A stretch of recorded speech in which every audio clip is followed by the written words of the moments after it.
This is Cougar Conversations on Zoom, and we're highlighting our MVNU women's basketball team. So excited that they are at the national tournament.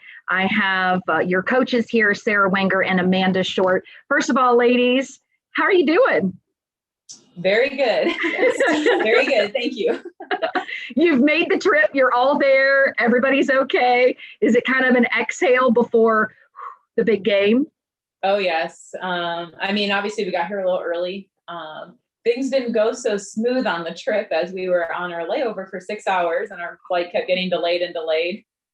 So for us as coaches, we're just like, please, Lord, let us get there. Yeah. So once we got here, it was a big exhale. We were able to relax a little bit yesterday and have some fun together and make some memories. And then today it's all business from here on out. Mm-hmm. Okay. So I want the coach's perspective because we've heard from the girls. When you saw that bracket, and we all knew, we'd been talking about it, you know, there was a chance and we were all hoping and praying. And then you saw those words, Mount Vernon Nazarene University. From the coach's perspective, how'd you feel? I mean, all week since we played the Marion game, I feel like my stomach was just in knots because when you're on the bubble, obviously you don't know. Mm-hmm. And as everyone said, it was, number one, we had high hopes, but we also analytically thought that we would get it. But obviously being on the bubble, you don't know. But the biggest thing is we had no idea when we were going to show up, if we were going to show up. And being that very first bracket, they announced Louisiana. And we're thinking, okay, well, we definitely won't be going there. We're going to stay somewhere Midwest, somewhat kind of local. And it definitely wasn't. And when our name popped up, like it was about a millisecond of shock where no one did anything. And then all of a sudden we're like, oh my goodness, that was us. And the rest is history from there. Yeah, it's probably like that you get that initial shock and then they probably said, now where are we going? Who are we playing? Yeah, yes. Oh yeah, we all did that. We had to rewind and watch it again because who are we playing? Where are we going? No one heard. That would be my response. So let's talk about the prep work. It's a little different on this kind of a stage and this level. How do you get the girls mentally and physically prepared for the national tournament stage? Yeah, so I mean, a lot of it comes with scouting, just really trying to figure out, you know, what's the best approach to, you know, attack that first game. Obviously we're one game at a time always. And so really it was just diving into film, looking a lot at stats and just trying to, you know, plan that next practice. And then as soon as we were done with that one, trying to figure out what else we needed to work on. So just as a staff, you know, really being diligent with every detail and every detail of the practices and what we needed to work on from those last few games of the season and then what needed to change up to this point. So what are some keys to Friday night's game? I mean, I think the big one, just like we always talk about with our grit with toughness, it's just that mental toughness. Now, a big blessing of being in the Crossroads League, even though sometimes it's not the easiest league to be in, is that it prepares you for moments like this. Mm-hmm. So we just have to realize as a team, as a coaching staff, like we're here for a reason. We don't need to change anything. And we just have to go out there mentally tough. Obviously the physical is going to come with that. But just to have those girls realize like, you guys made it here for a reason. It's not some fluke that we're here. So mentally giving them that confidence from the coaching staff, and it's going to automatically kind of follow in their play, I think. All right. Well, this has been a season with a lot of twists and turns, but now you're there. So for coaches, what is one important lesson that you have learned? It's hard sometimes. If I just have to pick one lesson, knowing that, like, and I know a lot of the girls said this too, but like through the thick and the thin, through the rough, through the good, like there's always a constant, and that's God.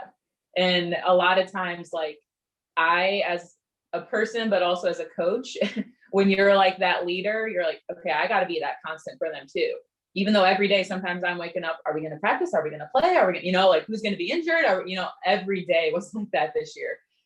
So I've grown a lot as a coach, and just as a leader and as a person and a woman of God, just knowing that no matter what in this world, there is a constant. So helping my belief in that kind of trickle over to the girls, and hopefully they've also kind of learned that too throughout this season. Sarah, how about for you? Yeah, it kind of piggybacks off of coaches. You know, with everything being inconsistent, you know, it's kind of become the norm to be able to show up to things and almost not give it your all because you're holding back from so many things going on.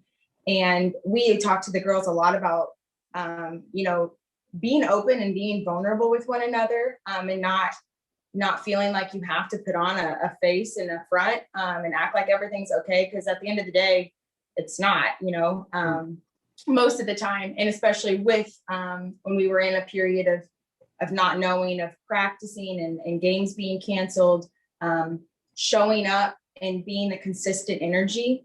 You know, as an assistant coach, just making sure that my energy every day and what I bring doesn't change. So that way they know, you know, what we expect out of them shouldn't change. And that every day really is a gift to still be playing basketball. You know, being able to play in March, Coach and I have been just talking about it. Like, it's crazy. Like, we've been playing basketball for almost 8 months. And it's such a long season. And oftentimes you get drained and you get tired. But at the end of the day, you know, we rely on that strength coming from the Lord and that joy coming from the Lord. And I think that's what's carried our team all the way here. We're talking with our coaches for Cougar Conversations. Let's talk about grit. This is, you know, word you're passionate about, the meaning behind each of these letters. Talk a little bit about the team culture and how you're getting the girls to adopt this and really take it to heart. Yeah, I mean, this is my 6th year here, and we didn't always have grit. It was something that's kind of evolved for me as a coach. And the more I coach, I've learned too that, like, you try sometimes to put too much at them that you want to do. And it took me 4 years to figure that out. So I was like, okay, I got to figure out something that is simple, but yet so big to represent our program. So that's where the grit came from, is just kind of me learning through the years of, like, one word can mean so much. And it's a big emphasis for us. I mean, we don't sit and talk about it every single day. I mean, I guess in some aspects we do, but it's definitely a reflection of who we are on and off the court.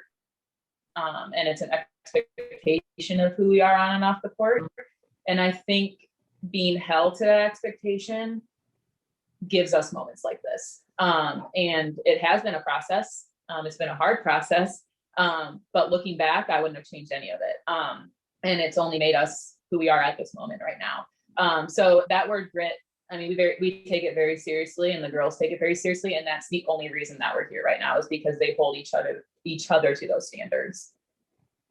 Let's talk about support systems. How's it feel as coaches to know you have fans that are going to support you, not just here in Mount Vernon, but all over the country and maybe even in other parts of the world?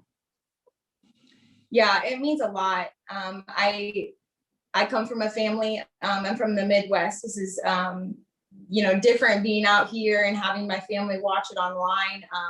One of my former players is actually coming down to the national tournament to watch us. And so from Mount Vernon extended, like, we are just so grateful that even through the adversity that they have faced, not being able to see their daughters, their granddaughters, their friends play, that they've just taken that extra step to jump online or send us texts, send us videos, emails, just everything that they can to, you know, cheer us on and to let us know that, you know, they're praying for us. And that's the biggest thing, is that we know we have people there everywhere, just being that support system that we need. At the end of the day, we all need that around us.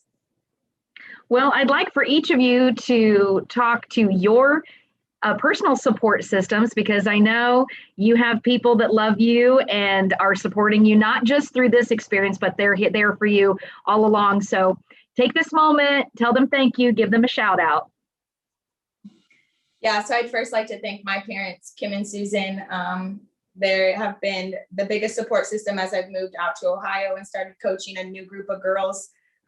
Just learning them all by name from the videos that they've watched, and then they've both traveled up and my mom got to see a game. So really thankful for their support throughout my coaching career, and just thank you to all my siblings and their spouses and their children that tune in to my games. I just really love you guys and appreciate your support. Man, I mean, just thinking back to when I was a player all the way up to coaching, I mean, my parents have been there through everything. Sorry, my dad passed away last year and he was like my biggest fan. Never missed a game, never. So it's really hard for me, but also obviously extremely exciting. The fact that he's not here for this. But my parents have always been there. My mom, they gave a shout out last time, is always watching every single game and texting me throughout the games, helping me with strategy. And then obviously my husband and my immediate family and his parents. My husband is flying down. He's leaving at 5:30 in the morning to get here tomorrow. So obviously it's been different not having him as a coach with me this year. But I mean, he's still coaching, obviously, when we're home talking to each other about stuff. So just to have him down here is going to mean a lot to me. Of course, you have to mention the kids. Of course. My little daughter shoots every single day on her little Tykes hoop and is practicing defense stance with my husband, her dad. And I mean, they always have the game on and she always wants to know where the basketball girls are, where are the basketball girls? So anytime I'm FaceTiming, got to show the basketball girls. And yeah, I'm going to miss, tomorrow is my little one, Taylor's birthday. She's going to be 1. So we'll get a win for her birthday. All right, Amanda and Sarah, how can we pray for you and the Lady Cougars in this really historic time? Oh, well, pray today that we all pass our COVID test at 1:15. Yes. I'm like kind of freaking out about that because we're on the plane and stuff packed in with strangers. So that's the very first thing. Start praying right now. But regardless of win or loss, like just obviously just pray for us to just be a good example to everyone down here. We just want to represent the university well. And I mean, my girls always do. Like we are blessed with such a great group of girls, but that is one thing like we want to be known for when we leave here. It's just that we were that team with great sportsmanship, even from the coaching end of things. Hopefully I won't yell too much. But just play with heart and just represent our university and the Lord really, really well. And for safe travels for everybody coming down. Mm-hmm. All right. Thank you so much for taking the time. I got it almost to the time that we'd planned, maybe a little bit over. But I know we are just thrilled to be able to, we've been thrilled to follow you through this season, watching some of those last few games of regular season was so awesome, watching you in the Crossroads League tournament and now there at the national tournament. We're thrilled for the girls and excited to be there to share in this experience and to share you with the rest of the fans. So thanks for taking some time. Good luck. Let's get a victory and let's win. Go Cougars. Thank you, Marcy. I appreciate it.